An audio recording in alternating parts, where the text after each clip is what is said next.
Our next guest is sure to inspire you to try something new. She took on 50 dares before she was 50 and wrote a book all about it called Brave-ish, One Breakup, 6 Continents, and Feeling Fearless After 50. Welcome, Lisa Niver. Hi. Hi, Lisa. Hi, I'm so excited to be with you here in Chicago. Yes, so welcome. What brought on this book?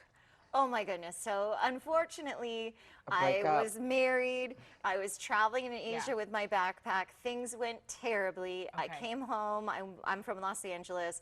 And I told everyone I lived in Crazy Town. And I was hoping for an upgrade to Sucksville. Yeah.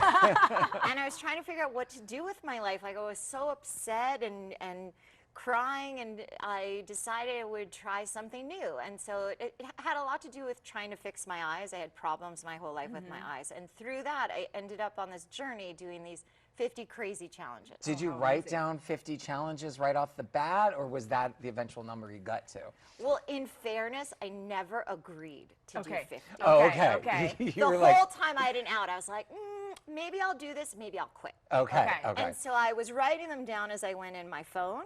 And then once I started doing it, I would meet people and they'd be like, oh, do you want to do this? I'm like, oh, no, that sounds terribly. I sound so scared about doing that. And they'd be like, isn't that the point of your project? Yeah. There you go. To challenge yourself, I right? was like, do not use my words against me. Well, that's the thing. If you tell people, then there's the Then expectation you're accountable. you need to do it. Right. You'll be held accountable. So this book is called Brave-ish. Why the ish? What does bravery mean to you? So that's such a good question. And in fact, my best friend and my mom hate the title. They're like, you're not brave-ish, you're just brave. Yeah. But when I came back from traveling, I'd been gone for so long, and people kept saying to me, oh, you're so brave, you're so courageous. And I honestly, I looked up in the dictionary like 15 times, what did it mean? And I was like, that is not me. So when I was working on the book, I felt like to say, after I did all these things, I did feel brave, I do feel fearless, but the thing about bravery is you have to do things you think you can't do. Yeah. And in the beginning, I didn't feel that way, and I wanted to reflect that in the title because a lot of people feel scared or stuck, and I wanted them to know that when I started out, I never thought that I would do 50 things, and I definitely didn't think I would write a book. Okay, so I want to know what you Yeah. did. Take us through Give some us of through. these dares. What are the more like notable ones? So a lot There of you the go. dares were about taking things back. Like I had had a near drowning as a child, and I was afraid of swimming. And over time, I became a scuba diver and a dive master. Congrats. Thank you. That's amazing. no small feat. Yeah. You also went skydiving. Oh my goodness, yes. So the 50th challenge was I jumped out of a perfectly well-maintained plane. Yeah. But I never thought I could have done that. Yeah. In the beginning, the challenges were little, like I tried a different kind of food. Right, right. And over time, you get more into it, and then you're like, oh, I can do harder things. But one of the, but that was not the scariest to you? Not what to was me. the scariest dare for For you? me, the scariest thing was I went mountain biking. I'm from California, so I went Lake Tahoe, North Star, the ski resort. In the summer, you could mountain bike there. Okay, what's so scary about biking?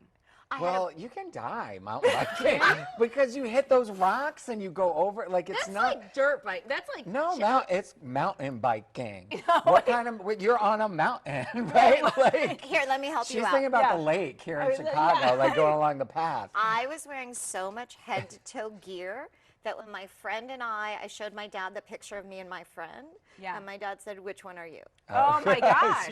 And No, you're right. I never thought about it. I Yeah, go biking yeah. on the lake and it's lovely. It's relaxing. oh, you have Yeah. like a face mask, No. arm, everything, chest pad, everything. Oh my But you did it. I Yeah. did it, and I was afraid. And at first, I was like, oh, it's never going to happen. And my friend that I went with, we had made an agreement. If we just touched the bikes, it counted. Yeah. We could Okay. Lisa, I want to ask you this before we have to let you go. What can somebody who's watching do just as a baby step into challenging themselves? Maybe they don't have the budget to go on these exotic vacations, but they do want to live more bravely. I think you can start very small. Like one good thing you can do to challenge your brain is drive home on a different street. Go a different way. Don't follow the same way. Or when you're cooking, use a different burner. It really changes your brain to try to do things differently and not the same way all the time. I also always tell people, you can have an adventure in your backyard. Take a cooking class. Oh, That's a a good great idea. one. Or jump out of a plane. There we go. I mean, Whichever you want to do. Brave-ish. You heard it here. Thank you so Thank much. you so much. We'll Thank be you. right back. I will never jump out of a plane. I said I